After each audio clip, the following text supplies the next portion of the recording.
Good morning everybody and welcome to Jim's 5am Club. Today I come to you from Port Stephens. I'm at the entry to the harbour, and it was an average sort of day this morning. Overcast, raining, but it's cleared up now, so it's a lot better. Today I just want to take a few moments just to take you through something which is near and dear to my heart. And years ago I attended a seminar here in Sydney by one of the Sydney wealth masters, and he made a very interesting point which has stayed with me for a long time, and something I'd love to share with you today. He said that people in general will spend money that they don't have to buy things that they don't want or need in order to impress people that they don't like. How tragic is that? That people live a life or an existence to just try and impress people who they don't like. We've become a consumerist society, there's no doubt about that, and a lot of our feelings of importance or worth come from material things that we own. But with that comes an emptiness, I'd imagine, and something that we need to be aware of, and especially share with our children. So to find purpose in motor vehicles, in postcodes, in holiday destinations is a bit empty in my view. I could be wrong. But often I have friends who have very expensive cars, and I tell them that the car, the badge on that car, a Porsche, a Mercedes, a Rolls Royce, a Ferrari, you're more than that. You're more than a Porsche. You're more than a Ferrari. Those badges actually limit who you are, don't enhance who you are. And I remember reading years ago that a lot of these material things are used by people as compensation to fill a void, some sort of void that they have in their lives. Many years ago I remember going to a friend of mine's place. He lived at Dolls Point. His son was a friend of mine, so Paul Papas is a good friend of mine, still was a good friend of mine, and his father, Aristidis Papadopoulos, commented,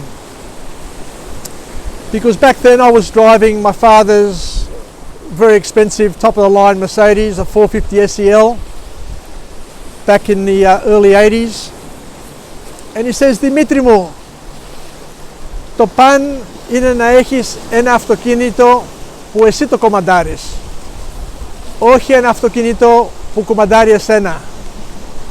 To translate that, he was saying that it's important to have a motor vehicle, something that you got on the road, that you feel comfortable in parking and dropping off and not having to worry about, rather than having something that is always on your mind, just in case somebody scratches it, just in case somebody damages it. And you made a good point. Just the other day, and I've got a vehicle, which I've got a run-around vehicle, which I'm happy to drive around Sydney. So I'd driven to work, and I'd parked on the street in a safe place that I thought was a safe place. And when I came back to the car, there was a tree that had fallen on the back side of it. and I had a little letter on the bonnet under the windscreen wiper saying that they'd witnessed a truck clip the big branch, and the tree had fallen on the back of my car. It didn't make a big damage, or it didn't cause great damage, but it scratched it, and if it was a brand new car I would have been absolutely filthy with myself. But because I choose now to drive around in a runaround, especially for work, it didn't bother me. I didn't even bother going to insurance to get it fixed. I'm okay with it because it's my runaround car. It's my second car. It's the car that you can open the door and not worry, or if somebody else opens their door, they don't worry. So once again, the point for today, the message to our children and our grandchildren, is to be wary, not to become enslaved to your consumerism. And if people rate you based on the car that you drive, the postcode that you live in, or the holiday destinations that you frequent, the cruises that you go on, all of those things, then maybe they're not the right people to be hanging around with.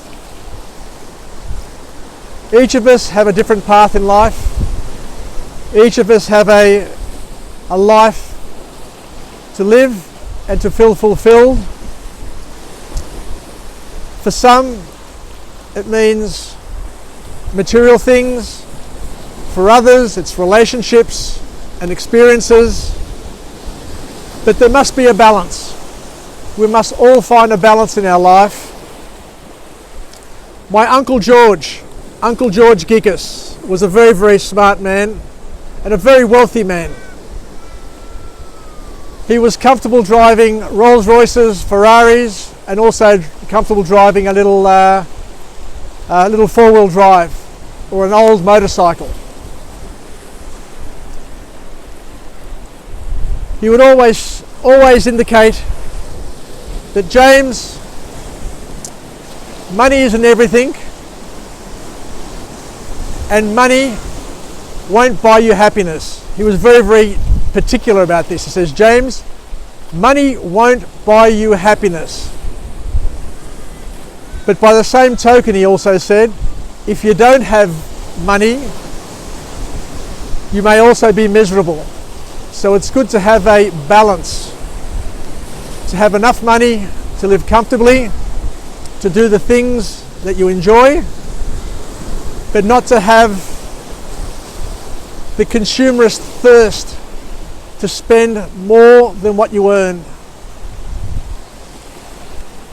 Yeah, just thinking back, he was a funny man, he was a good man, he was a very generous man, and he knew how to use his money. One thing that I remember about Uncle George is that when he'd go to a restaurant or to a function, he would always tip the waiter first. He would pull out a $20 bill, which back then was a lot of money, and he'd tip the waiter, and he says, I trust you that you're going to look after me today, and I'll give you my tip up front. And guess what? The waiter would go out of his way to make George and his Badair's experience a top one. So once again, there's a lesson there for all of us. Tip first rather than tip later. Because by showing trust in a waiter, by showing love, you will get yourself more attention and more value than if you let the waiter think that the tip may or may not come in the end. Anyway, they're my murmurings for today at Jim's 5 a.m. Club. And a reminder that tomorrow, 5 a.m. again, I'll be back with you. So enjoy yourselves, have a good day, and keep on reminding ourselves of the following affirmation: we're alive, we're well, and we feel great. All the best. Take care. Bye for now from wonderful Nelson Bay. Cheers.